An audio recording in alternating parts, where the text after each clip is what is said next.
Welcome to the Quick Stop F1 Podcast. My name is Tasha, and you could have been anywhere in the world, but you are here with us, and we appreciate that. We have made it through the darkness that is F1 summer break, and we are back. We're in Zandvoort this weekend, and I'm here today to do the post-QUALI show. And joining me is a content creator that's new on the block, but great nonetheless. He is the host of the Monoplaza F1 show. Emmy, welcome to Quick Stop F1 Saturday show. How are you? Hey, I'm doing well. Thanks for having me. Thanks for coming. I'm so excited to have you here. Yeah, no, honestly, thank you for having me on the show. Long time watcher. You were on my show earlier in the year. So it's a little bit surreal for me, but I'm excited nevertheless. Yeah, no, it is. Are you kidding me? It's like, oh, okay, this is going to sound real corny. It's like you are a fan of something and you watch it online all the time. And like, no one's really watching TV anymore. That's not true. People are. And so like now it's like, oh, shoot, like I'm here. So it's a little surreal for me. Yes, I'm a fan. Thank you. So thank you. Thank you for having me on. I'm so happy to have you here. I was on your show a little bit earlier this summer. And, you know, I just felt like we had such a good time. Like, I just love meeting content creators that have like a good energy, a good vibe. So I feel like you definitely are one of those people. So I appreciate you for being here today. And I appreciate everybody at home who is listening or who is tuned in. Thank you, as always, for all your support. YouTube looks like we are so close to that 5K number.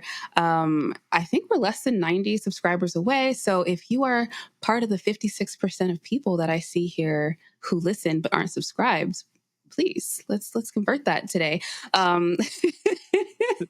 It's free, you know what I'm saying? Like just do it.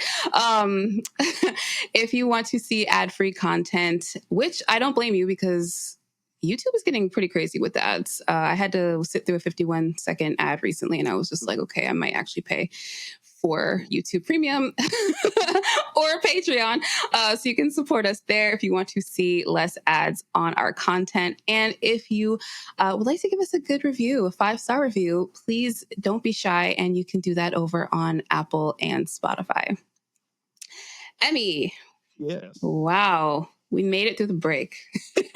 Yeah, we did. Oh my God. Yeah. It was, how was your break? Did you feel like it was much needed? Do you feel refreshed? How are you doing? Yeah, so I feel refreshed. It's a little bit weird. I went into the break on a high. Obviously, Belgium and all of that played out. You know, the last 2 out of 3 races, Sir Lewis Hamilton winning, so it was super exciting. Silly season, as they like to call it, across the pond. Wasn't really anything like crazy. I think obviously earlier in the week, was that yesterday that they announced Jack doing? I don't know. Anyway, yeah, so like yesterday. It felt a little bit like empty. Like it felt like Alpine was the one who was like doing the most, and obviously like the rumors of like, is Max joining Mercedes? Right. Is he not? And everybody knew that Kimi Antonelli is going to be on the team. So I was desperate. I was desperate for F1 to come back. Listen, it's just a thing now. Like, it's not just because I'm a content creator. Like, it's literally like, I like F1. I'm consuming all this content. I'm like, okay. And by the way, shouts out to y'all, you and Yasha and Sandy for continuing to keeping it going. All the content. Yeah, honestly, it had me inspired. It had me inspired for a hot second. Yeah, I should start producing more stuff. And then I was like, I'm so Listen, it's hard though. Like Nasha's been producing, you guys have seen it. He's been producing or trying to produce videos like daily just to keep you guys informed and up to date with stuff that's happening in the news. And I mean, I don't think I could do that. More power to Nasha for that. But yeah, it is. I mean, you'll learn content creation, especially for something like Formula One, where like stuff changes like every 24 hours. It's hard to like get in that groove. But I feel like once you're in the groove, it does get a little bit easier. But yeah. And so I went in, and I will say, last thing on this, I went into the summer break super excited. I came back from the summer break super delusional. And I know we're going to get into it, but I thought, oh, it's on. 106, 107, 108, 109, 110. Right. World Driver Championship charge. And then Womp womp. Yeah. Yeah. Well, I mean, let's talk about that to start the show then, because I feel like there's no point of waiting.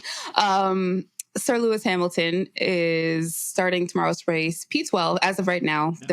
Yes. There was like some impeding charges that we're trying to beat. So if he does not get a 3-place penalty drop, then we'll start P12, if not P15. So yeah, it was a little bit disappointing of a session, especially considering in practice and the first part of actually Q1, when he was basically P1 for most of it, definitely felt like there was opportunity to, if not be on pole, I'm not that delusional, but, like it just felt like an opportunity for him to be higher than P12. So to see him that far down, it definitely was a bit disappointing. Yeah, I echo that too. I know practice, but I saw the practices. Obviously, FP3 was a wash, but he was consistently in the top 3 for the first 2. And then Q1, where he was in P1 for Q1 for the bulk of it. Obviously, as the track started to like pick up more rubber and all that, other people became faster, blah, blah, blah, blah, blah. And so like for him to go out in Q2 like that in 12th was a bit of a letdown. Again, I'm not that delusional in that I thought that he was going to get pole, but I definitely didn't see a Q2 exit in the works. Yeah. So, shouts out to Mercedes for having a car that's I don't even know what to say at this point. Yeah. Right. That's why I'm like, we left on a high, which I mean, for Lewis Hamilton fans, or even just Mercedes fans, period, like who really imagined that we would have won like this many races, especially in a row? And, so yeah, the energy going into the summer break was very much at a high. With Lewis Hamilton fans, we knew where he was going to be next year. We don't have to worry about silly season. Yeah, a little bit like our egos inflated a little bit. You know what I'm saying? Like, hey, it's healthy though. Sometimes just a little bit is healthy. All right. You know what I mean? And then Zandvoort comes along, Q2 comes along, and we just reality hits again. So we're back to the it is what it is in the post QUALI interviews with Lewis. So that's kind of where we're at right now. And not even just that. He was like, and I'm sure tomorrow, by the way, just peep tomorrow during the driver's parade. He's going to like a positive message. Like, we're just going to go after it. And I think the car has good pace. So we'll see what we can do from there. But I'm definitely excited to be in front of PR Hamilton will be back on. So that's fine. But absolutely. The true feelings, I guess, more than any season that I watched him before, like he's been pretty upfront about like not being happy, and just the fact that he was like, yeah, that's basically the weekend done. Like, P12. Oh well, and I'm just like, he's like, it's ruined. Hey, big bro, do you know you got a race tomorrow? Right. Like, anything is possible. I don't know. Anything is possible. Yeah. I mean, last year we had the same kind of situation happen. He started, I don't know, P13, P14. Yep, P13, yep. Yeah, and so he had a really good recovery drive. There was changeable conditions, so the rain definitely helped mix things up, and then he entered P6. So I do feel like a good recovery is in the cards for him, but I definitely feel like he's probably kind of left summer feeling like how we felt, which was like super encouraged with the direction of the car. They felt, like they could get more consistent results. And now we're back to, the car setup being a factor on a knife's edge. So I think both George, Toto, and actually Lewis as well talked about the tire temps being outside of the window. I think even just a single degree had a lot to do with the performance of the tires. I mean, George struggled as well in QUALI. So it definitely wasn't just Lewis. There was wind, big gusts of wind. The track was cooling down. So it was just a lot going on. But also Lewis did make a lot of mistakes during his lap and just wasn't able to put it together. And yeah, now we're starting in the back of the pack. Yeah, although I will say, and I think you're going to talk about it later, but if Albon is disqualified, then without having raced, we immediately go from P12 to P11, barring any kind of grid penalty from a bogus impeding charge. All right, fake news that free Lewis. Yeah, what the. And Checo's just like campaigning for that too. He's like, he really is. Yeah, I don't know. I know it was hard for him to get out of the way, but still impede. Like, come on, bro. Like he's not impeding. All right, stop this foolishness. All right, worry about your seat. All right, and worry about yourself. Yeah. Yeah, it was a very fascinating session. As Emmy just mentioned, Lewis impeded Checo, but like not really. Like, I mean, he was in the way, but like there was nowhere else for him to go. So yeah, they're currently in the steward's office working that out. We'll see how it fares. But yeah, I would be like extra pissed off if Lewis gets that penalty. I think that for me, it's a big like nothing burger, right? And so like after quali, like I'm watching like F1 TV, and they're basically saying like there was nowhere that Lewis could have gone because he was right next to the grass. Checo aborted the lap. Yeah. And he still had more than enough space to go through. Yeah. So I'm a little bit like, you aborted the lap, but he wasn't really impeding either. And here's the video evidence to support that. So it's a little bit surprising to me that they're still in the steward's office. So at this point, like, I guess I wouldn't be surprised if they gave him that 3-place grid drop, but it's a nothing burger. We say that, right? Is that a phrase that's out of the Midwest? Because we say that in the Midwest a lot. Yeah. It's a big old nothing burger. There's nothing there. Nothing burger. Yeah, that's definitely a Midwest thing. But I mean, I feel like it's universal. You know what I'm saying? Like what you're saying is true. It just doesn't feel like there's any need for it to be dragged out the way that it has been. But you know, it's a Red Bull driver versus a Mercedes driver. And that's why I personally don't agree with it. But, you know, being impeding, but the stewards maybe will. They might say it differently, but then check your eyes. Like there's nothing there. Like literally, like it's not the first time. You know what I mean? Like it's just not the first time. Yeah. There's nothing there. All bias-sided. No. Okay. But anyways. Right.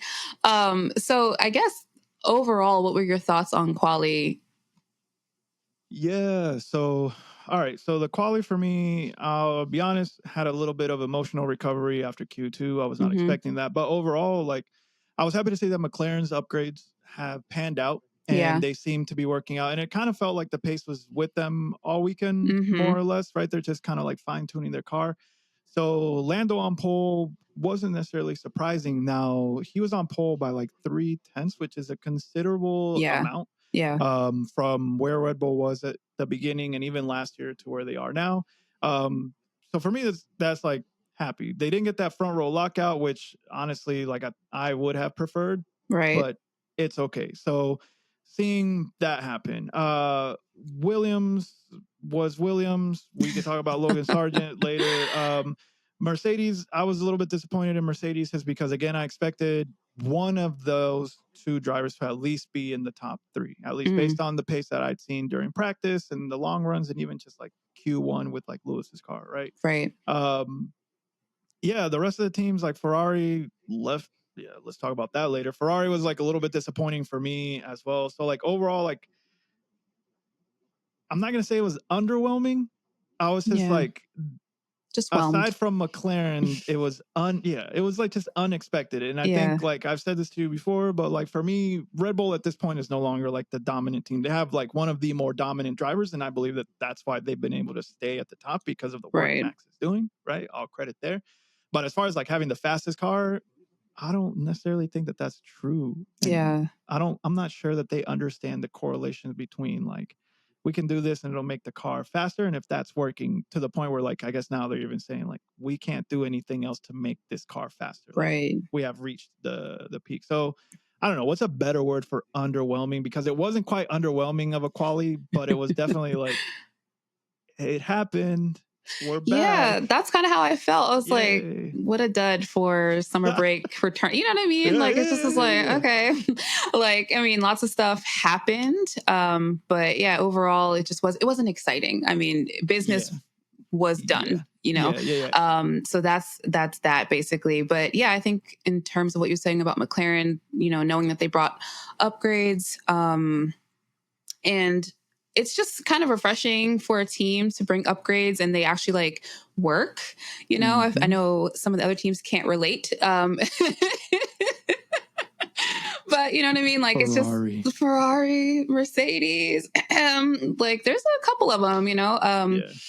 So, yeah, it's definitely been interesting to see a team actually be competitive. I don't know if you felt like this throughout the season, but for me, in some respects, I still am not like believing fully that these teams, specifically McLaren, has like caught up and or surpassed Red Bull. Do you know what I mean? Like, I feel like every week I'm just like waiting for the shoe to drop. Like, just kidding. We've been sandbagging for the past 7 races. So hear me out. I actually used to think that, right? Yeah. Like, also waiting for like the other shoe to drop. Right. And like where I started feeling that really was like probably like around like Monaco, right? Because after, if you remember, like Imola, like Lando made a late charge, but ultimately ended up in P2 behind Max. All that. I am not waiting for the other shoe to drop. I actually think like this is truly like it. I think the biggest reason like I feel that is this, right?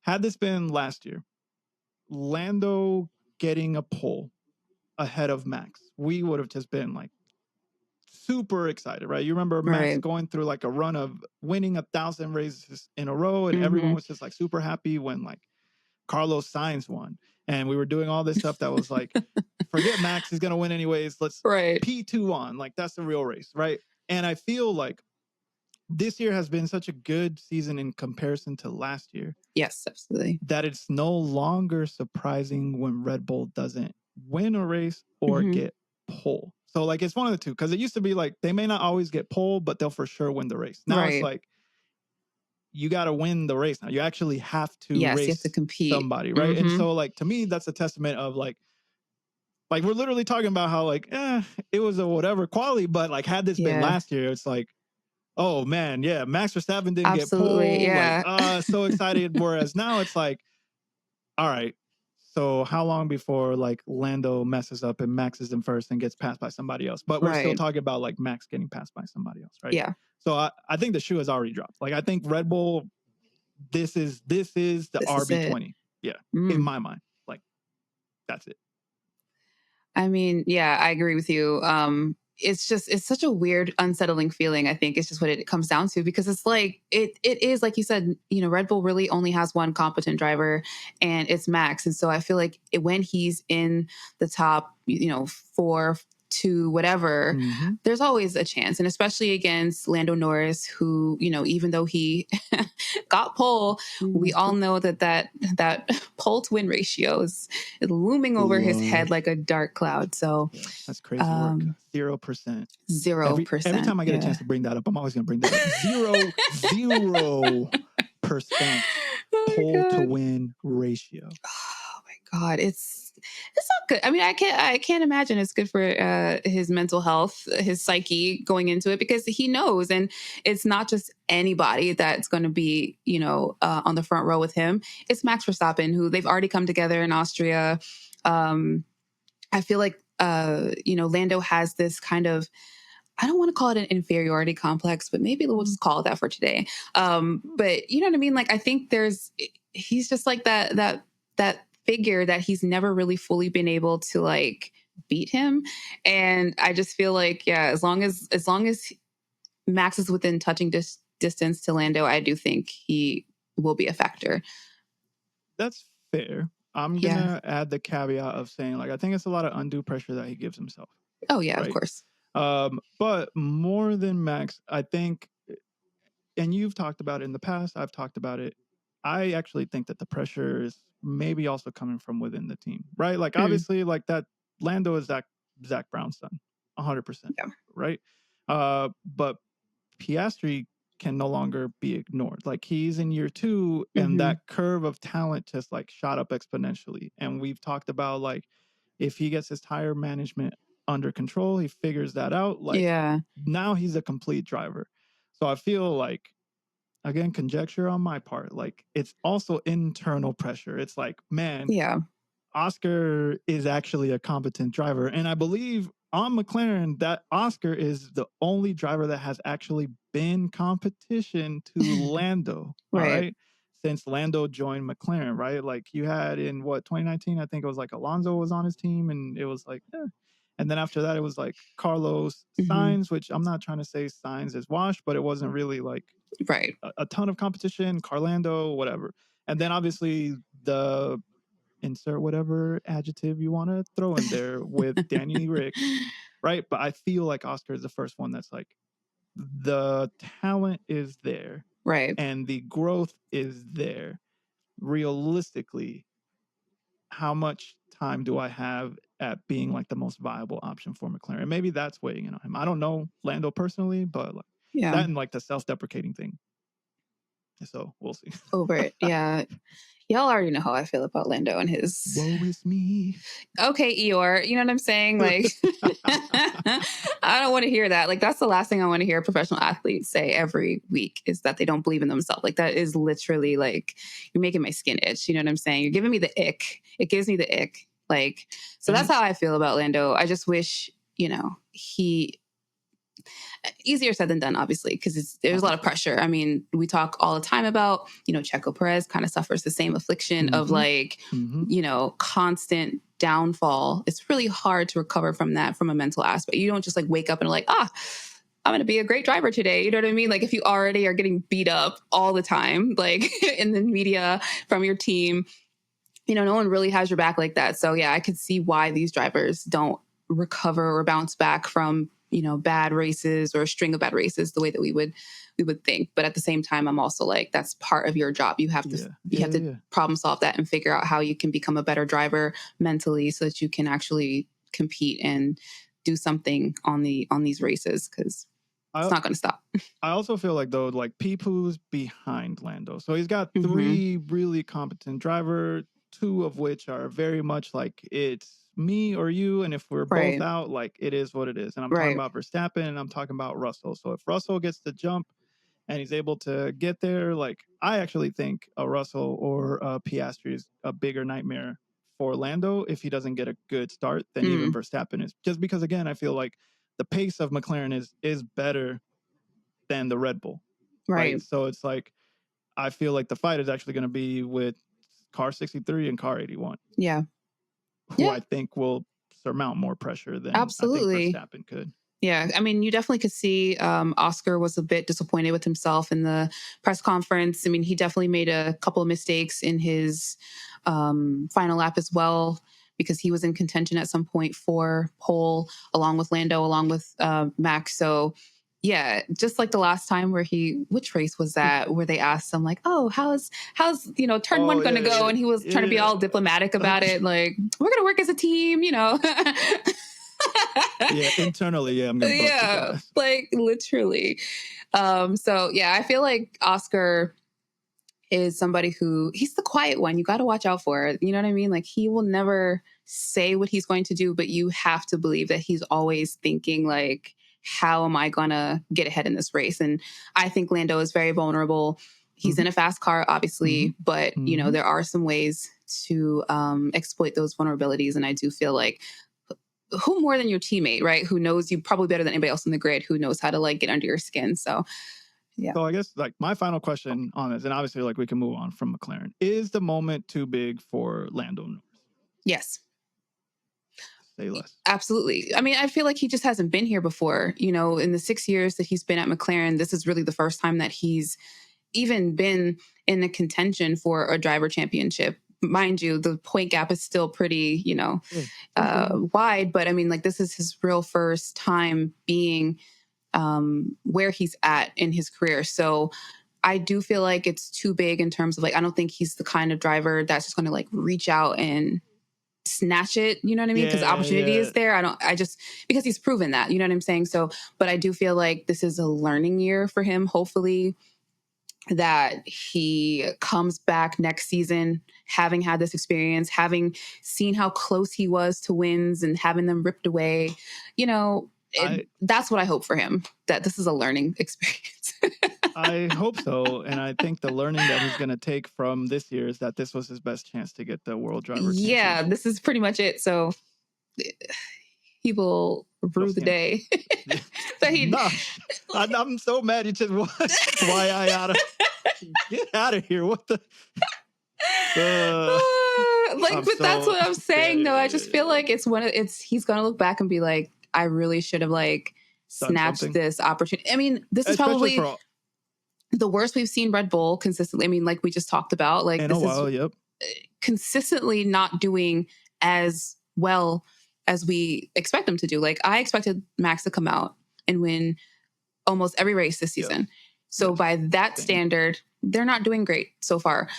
So the fact that you have a vulnerable Red Bull, vulnerable Max, you have other teams that like are very inconsistently peaking and then falling again. Like you have a younger driver who, yes, he's competitive, but like he's not like bulletproof in terms of a competitor. Mm-hmm. Like he has his moments where he doesn't do things, the best, or like he's very inconsistent. So like this literally is like the planets aligning and like you just are missing your opportunity. So in order to get it from here on out, you have to be a stronger person. And I don't see that in him. So I agree. Last point. For real this time. Last point.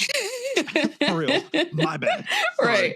I think, so I agree with everything you just said. I think if McLaren takes decision-making out of Lando's hands, they have a great shot. So don't ask Lando, like, hey, do you want softs? Do you want like mediums, hard? No, just be like, hey, we're going to pitch you in this lap and don't even tell them what the tires are, right? Just like we fitted some mediums on there, or like you got like the hard compound, and you like take the decision out of his hands and let him focus on driving. And I think that is going to be the key to success. Like absolutely, Lando is not a Verstappen, Lando is not a Hamilton, right? Or even an Alonso, where it's like, hey, this is what I'm seeing, this is what I'm going to tell you when I pit, this is what I want, or don't do this, don't do that. Right? Silverstone obviously being like a great example of that. So as long as they take that decision committee away from him and say like, no, we're doing this. Yes, Lando will excel until such a time where he gets that maturity and that experience that says like, I've seen this before. I've been here before. We're not going to do that. But yeah. Well, let us pray for that because it's hard to watch. Anything else from QUALI stand out from you for you, good or bad? Like any teams that kind of stood out to you that you got your eye on? No, I mean, obviously, like Ferrari is a little bit disappointing. That's been kind of like the story for me has been that Ferrari is just not living up to what I thought they were going to be at the beginning of the year. Same. Right? And so for them to be where they are, and their drivers like consistently now since Monaco saying like, we're just not the fastest car. Like I think Sainz even saying like, we're the 4th fastest car right now. Or for them to not know what's going on with their upgrades, for them to go back to previous like pre-Monaco upgrades. Like, so I'm going to say I stopped being surprised with Ferrari. And I'm just like continue to be like disappointed. So I have a lifelong Ferrari friend of mine, Didier, who's been a guest on my podcast a bunch of times. And he's the one who's just kind of like, when I was trying to hype up Ferrari in the beginning, was like, stop. Don't do that. He was like, wait for the other foot to drop there. And so like now I'm understanding what is awaiting us. There's a learning curve to be the Tifosi. I'm learning. Don't get too excited just because things look good. Honestly, just reel it back. Just give them competent engineers and strategy. That's it. That's all. Bare minimum for me. Yeah, I feel like Ferrari for me has definitely gone under the radar as like a team. It's like, okay, maybe not under the radar. It's like I'm noticing it, but I'm choosing to ignore it. And now I feel like it's at a point where we kind of can't because, they keep putting upgrades on the car. The car is not really going forward. Nothing's happening. So now I feel like we're at this point where I'm not really too worried about this car, obviously, because next year's car, they've already said would be something completely different. But it does kind of give you a little bit of pause of like, why are they having so much trouble making any headway this year with their car? It just seems like everything is just sliding back. But Tasha, it's been 3 years. It's been 3 years. Yeah. And we're dealing with porpoising. That's a 2022 problem. What are we doing? Hey. Yeah. You know what? I hope they're better at making their food than they are at fixing their car. All right. Honestly. Jeez. So honestly, yeah, they're struggling. And I know the drivers are, having to do a lot to maybe like outdrive the car. But I do feel like when you see McLaren making headway, even a wounded Red Bull making headway, Mercedes, like it definitely just kind of sticks out like a sore thumb. Like they just are not making any progress this season. So despite their drivers trying their best, like the car is trash. So we pray next year. All right. We pray. Like, oh man. Yeah, really. The Lewis Hamilton prayer circle is kind of like, we got to like double it, triple it, because it's early. Yeah. It's a little scary. It's a little scary. I mean, I'm like I said, I'm not too worried. I do feel like it's going to be a completely different dynamic when Lewis gets there with his expertise. Like, hopefully he'll be able to do something. And I appreciate that they have this like year to figure things out before the regulations fully change in 2026. So like, I'm not super worried about 2025. I just don't want to be annoyed every weekend. Like, I don't want to be crying every weekend like Leclerc fans.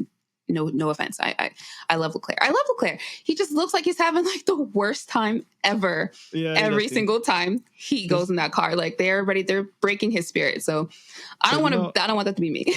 Hey, you know what though? That trials and tribulation period in Charles Leclerc's life is gonna make some bomb ass music. All right, right. The piano gonna be on fire. Yeah, that album finna be triple, quadruple platinum. All right, this year it's just gonna title it 2024. Literally, yeah, that's it. And the highlight of the album is literally gonna just say Monaco. The track's gonna say Monaco, and the rest of the album is gonna be one long, just like, all right, trials and tribulation. Will give us a fire album. Charles and Tribulations, maybe. We'll workshop the name. Before we move on to the end of the show, we got some breaking news. Yeah. Emmy, would you like to read me the bad news that we got? Yeah. So as we started the show, we all knew that Lewis Hamilton was potentially facing a grid penalty for allegedly impeding Checo Perez. And now the official ruling has come down from the stewards, and Lewis Hamilton is going to be receiving a 3-place grid drop. And so according to the stewards, right, so like I'm reading directly from their little memo that they sent. It says, the stewards heard from the driver of car 11, the driver of car 44, team representatives, yada, yada, yada. The driver of car 44, being on an in-lap, was informed by the team that car 11 was approaching on a fast lap when he entered turn 8. He then drove offline at the exit of turn 8 with the intention to give way for car 11, so Checo. However, when Checo arrived, car 44 had already entered turn 9 and drove back towards the racing line at the exit of turn 9, thereby impeding car 11 PS. These stewards determined that whilst there has been appropriate warning by the team, and albeit the driver tried to move out of the way, he could have slowed down more in order to not impede the other car, and therefore consider the impeding to be unnecessary in the sense of regulations. Therefore, a grid drop is applied in the previous or in line with previous decisions. And that's dumb. That's wild. He could have slowed down more. What does that even mean? He was already going like 4 miles an hour. Yeah, where was he supposed to? You see me trying not to scream in this mic. Where was he? Okay. All right. Oh man. So if you watched F1 TV, the analysis of that, Checo had already aborted the lap. Right. So he was no longer. Anyways, it doesn't matter. It doesn't matter. So P15. Potentially P14. P14. Got it. Oh, well, that's the other breaking news that we got, or that I got. I don't know if you saw, but Alex Albon has been disqualified from qualifying. So he's going to start from the back of the grid. And Lewis Hamilton will start P14. And the reason why Albon was disqualified was basically that his floor body found to lie outside the regulatory volume. So that new floor that they put on, that they were really proud of, by the way. But I wonder what line of the Excel spreadsheet the floor was on. Right. Oh, shit. Somebody's, But, so, but your goal could never. Lewis Hamilton, P15, P14 without having to. No, I'm joking. Oh my winning God. isn't for everyone. It's not for everyone. You know what I'm saying? So tomorrow is supposed to be a dry race. this time last year, we had a lot more changeable conditions, which I think made the race far, far more entertaining than it typically is. But this year, they're predicting a dry race. So I don't know if we're going to get as much excitement. Hopefully we do, because we're going to need it. Yeah. I think we will at the beginning of the race. Yes. Yes. The previous statement of who's starting in the top 4 and the 3 that are starting behind. Actually, it's just Max and George. All right. So I pray that the McLaren drivers have a clean getaway, because Max behind Lando and George behind Oscar, I think that race start is going to be messy. So probably just going on a limb, I think it's going to be a safety car at the beginning of the race. Okay. Yeah, I was rewatching clips from last year, and the start of that race was very actionable, but like surprisingly no accidents, like nothing. So and it was a dry start. So I definitely hope the same, because it's like, I don't want a safety car right away. The starts just make me nervous. So I just want to start once and get it over with. You know what I'm saying? Yeah. And move on. that for me is the most nerve-wracking part. Yeah. That's the part. Every time I'm watching a race, like I'm on my feet, I'm pacing back and forth, because like the start going into turn 1 for me, I'm like, let's just get past this and let's see like what happens. Right. And then for me, especially because of where the driver I cheer for is starting. Right. That's the messiest part of the grid. All right. That's K-Mag car torpedo territory, right? So that's Mad Max Fury Road back there. Yeah. I'm just like, clean getaway. That's literally like, let's just go from P14 to like P10 and then work some magic. Yeah. Once we're in the points back in Civilization, then we can figure things out. Yeah. But, that's the only thing. So I'll be nervous for the race start for sure. Absolutely. That's my thing. Do I have any predictions for tomorrow? Ooh, yes. Do you have any predictions for tomorrow? What? Yeah. Yes, my prediction that is it's going to be a McLaren Mercedes podium, right? Okay. I'm not delusional as much as I want Lewis to be up there. I gotta give George Russell his due, and that's where the accolades for me end. I gotta give him his due. He's a competent driver, right? But I do feel like at least this race, I don't think the pace of the Red Bull is better than the McLaren for sure. I feel really confident about that statement, and I don't know if that pace is better than Mercedes, right? So the only prediction is, prediction 1, I think, is McLaren is going to be in that podium 1, 2, Mercedes 3. The second prediction is I think Oscar wins this race tomorrow. Oh, I like that. Yeah, I hope that happens. I think Oscar wins this race. Yeah, I like that prediction. I think Max wins. I'm going to be the wet blanket here. I do think Max will win. I just feel like... Listen, that's not even a wet blanket. That's facts. All right. It's just, you know what I'm saying? Yeah, go ahead. So I do feel like it'll be Max. I think Lando will hang on to the podium, and I think that third spot will be between Oscar and George. I feel like George wants to avenge his loss in Spa. You know what I'm saying? Like the fact that he's still holding on to his trophy and his memories of winning. I think that'll fuel him tomorrow. So I do feel like he'll probably end up on a podium. Can we touch on that for a second? Like, absolutely. The digs. All right. So a couple things, right? Like obviously he was disqualified, and he said, no one can ever take the feeling away of winning on track. That's true. Right. No one can ever do that. I think I saw a tweet that was like, no one can ever take Felipe Massa's feeling of winning the world driver title away either. Right. And so like that's one thing. The other thing is that like, it seems like George was saying he knew he was light, and I don't know if he was talking about like his weight or like the car weight, and then like the strategy like didn't like plan or like pan out for me. But like for me, bringing up Belgium and like him essentially, I feel like the point that he's trying to make was that like I won on track. Like I won on track. Like, I crossed the line first. Yeah, but it's like in a car that was lighter and therefore faster per lap by a couple tenths. Right. Sure. You got that. But as I said, I don't care. I said this on my podcast. Like, I don't care how Lewis won the race. Right. Lewis won.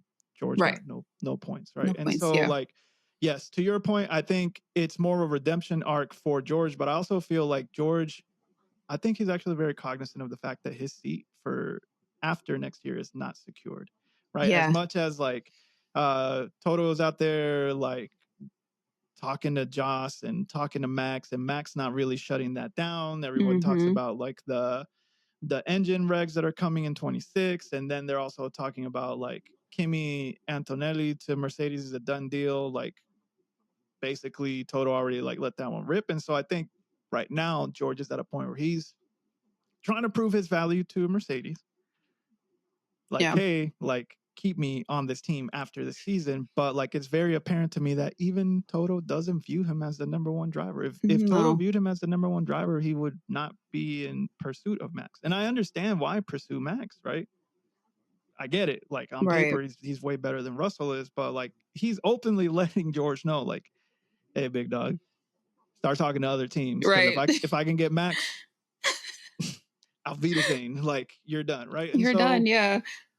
Yeah, it'll make him aggressive. That's why I feel like it's dangerous for him to start behind Oscar, but I think Oscar handles it. So I don't think your statement though of like Max winning the race, I don't think that's a wet blanket.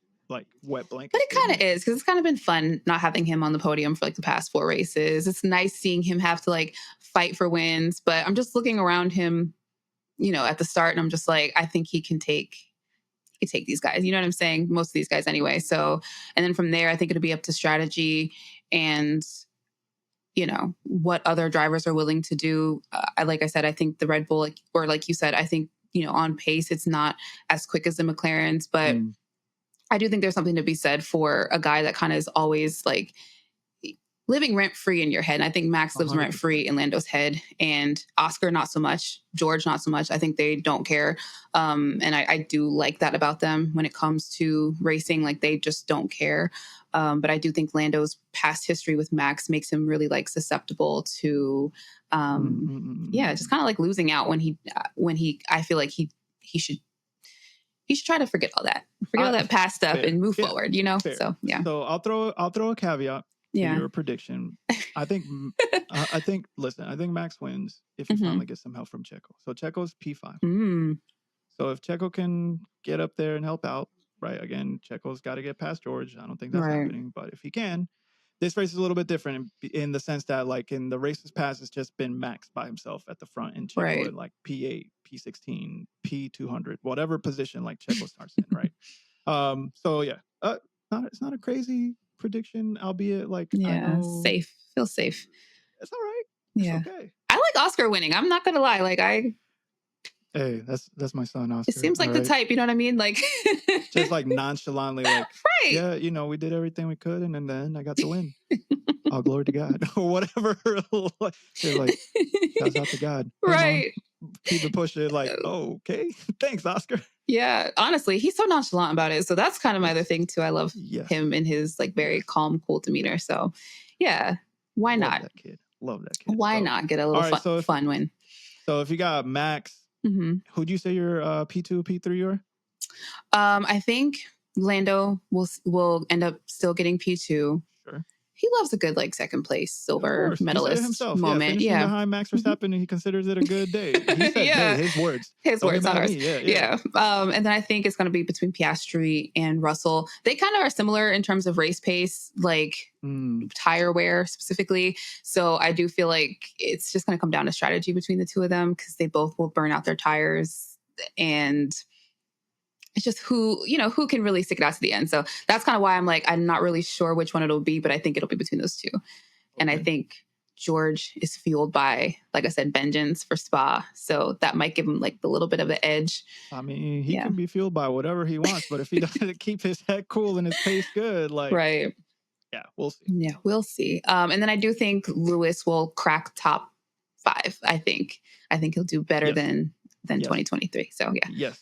I agree with that. I think because of what we were saying earlier, the pace of the car is faster than the cars ahead of him. He just has to make it out of that first lap with all of the midfield teams. That's just clean getaway. That's it. Clean getaway. And then we live, we die, we live again. Smooth sailing, like full stop. Por favor, please. Please. Well, we'll see. Hopefully it's a good race. Hopefully, like I said, we get some fun weather.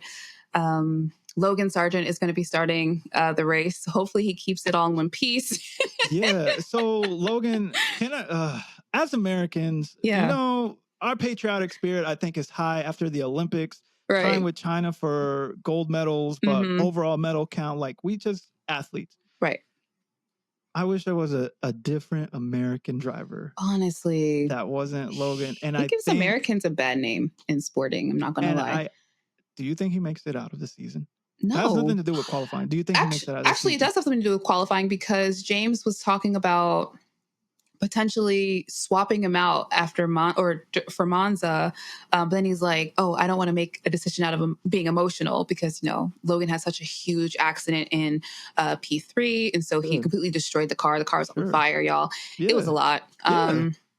So, yeah, basically, he's already cost the team lots of money already with previous crashes. And then on top of that, he doesn't really, get the results. So, yeah, James was kind of kicking the idea around that, we might have to swap him out in Monza.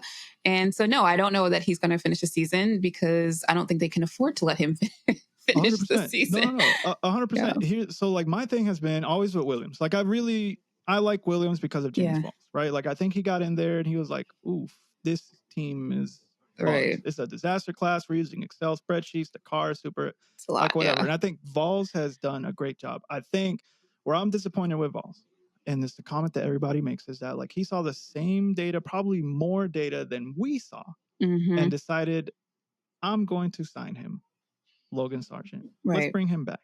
Right. And it's not to say, like, anyways. And so he brings him back, and Logan has been given the opportunity time and time again. They literally, they don't have the facilities for him to be crashing the car in such egregious ways. Right. And it doesn't help because, all right, Australia, it was Albon who crashed his car, right? And then the race starts, and then Albon crashes that car. Then the next race starts, and, like, they fix the car, but Logan is now driving out. Like, so it's been a disaster all the time. And so I feel that if they let Logan go, it's like, we're trying to get points and we're trying to salvage this position and money for next season where we'll have two competent drivers on the team. I honestly feel like they should have just never re-signed him. I agree. That's how I feel too. I was confused when it happened. I'm confused now. I don't understand even the logic behind it. Like, no. Because was it worth it? The money that he potentially is bringing in, he's spending it, hand over fist. So it's, 100%. Was that worth it? No. 100%. So yeah, I think that's one of the moves that James has made in, like, recent years that I personally feel like was not good. Like, I just feel like he's brought so much energy and excitement and organization to Williams, that, something that they were really missing and lacking. And I feel like then he comes out and is like, yeah, we're so happy to have Logan back for a second year. And I'm like, who is this? Like, what happened? No, you know what like the most awkward part about that, it was that, like, could you imagine being at your job, right? And your boss announces to all of your coworkers, right? Gathers everybody in the lunchroom, the break room, the conference room, and it's like, hey, for next year, we're going to hire so-and-so, and they're going to replace Tasha. And all of your coworkers just cheering and clapping. It's just like the look of elation. and then you got to go back and work with all of these people. Like, that's like the one. Crying over my spreadsheet. Like, what the fuck do you mean? You don't want me here? That's the one, like, I feel for Logan in that respect because I don't feel like he ever got, like, a fair shake. But, like, rough times to see your coworkers be like, hey, thank God you're gone, dog. And then just be like, so y'all, like, we're just gonna pretend like y'all weren't, like, happy to see me go. Like, hey, Logan. Oh, man, that sucks. Like, bro, shut up. I saw you cheering. Get out of my face. You were happy I'm leaving. Yeah. So, like, I do feel for him in that respect, but he should never been on the team. So a little bit of an own goal, like another lesson learned. Let's chalk it up to that, teachable moment. Yeah. You can't have people in your car driving like that and then re-sign them. Like, no. Not unless your dad's a billionaire Russian oil baron. Yeah. Well. Hey, yo. Shouts out. So we'll see. Yeah, we will definitely see. Emmy, thank you so much for joining me today. I really appreciated having you on. Before we go, can you tell everybody a little bit about your podcast and where they can find you online? Yeah. All right. So my podcast is a year old. It's called the Monoplaza So, F1 baby. Podcast. You can find me on literally all my handles are just like Monoplaza _F1. That's it. Nice. Find me on Twitter, find me on YouTube, find me on Instagram, or whatever. I'm there. We, being me, talk about all things related to F1, all things related to the world around F1, just like every F1 podcast does, but I put my own twist on it. Yeah, it's a lot of fun, and it's not that old, so come see me, comment, like, subscribe, all that stuff. Yeah, absolutely. Support Emmy. Support your local F1 content creator, please. Yeah, no, I like or that. I should say redacted creator, because you don't want to get a cease and desist out in these streets. Am I gonna have to change my name? Is it just gonna be like the Monoplaza Podcast? Yeah. Which, by the way, Monoplaza in Spanish is what we refer to as single seater. So the monocoque. That's all Monoplaza means. Nice. In Spanish, that's what it is. But we have a lot of fun, and I will not leave this podcast without saying, like, huge shout out, honestly, to Quick Stop. They say never meet your heroes, but I've met all these people. They're like super nice. And it's not just because they have me on the show. All right. They're genuinely nice people. All right. So thank you, seriously, for having me on. Slide that 20 across. Thank you. Thank you, Emmy. Join the Patreon. All right. Hit subscribe, okay?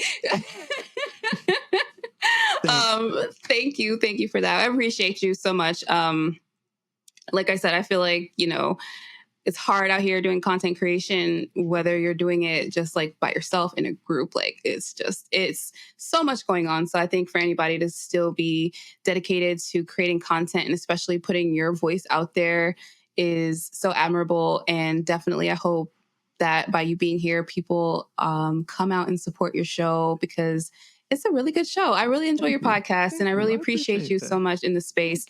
And likewise, to everybody who's listening, I appreciate you all as well. Thank you again for listening, for stopping by. And please remember, no matter what life throws at you, keep it on the black stuff. Bye. Look, mate, if you've got this far, clearly you like what we do. So here's a link to subscribe to the Quick Stop F1 family. Give that a click. And here's another link to some more cool on our channel. Sorry, cool stuff. And remember, no matter what happens, keep it on the black stuff. Click the stuff. Click the links. Click the links. Click the links. There. They're there.